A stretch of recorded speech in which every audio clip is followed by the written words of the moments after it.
The bottom, where my thumb is now, will, let's see, we'll do it like this. Unlock the door, see? We'll do it for the other side. Can you see it? I'm going to lock it. And unlock it.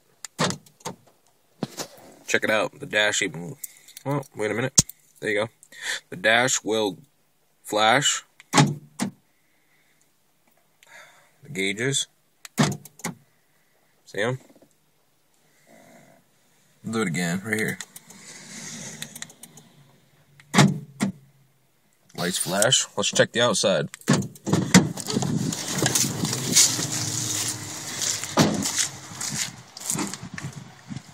That one works.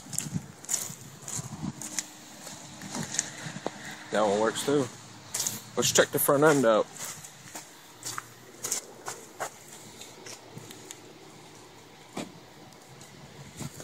How about this one? Well, that completes my install on my, probably I spent $30 on it. I went and bought a DEI box because I bought actuators. It's easier to do use a DEI box. If you need help, just comment and subscribe.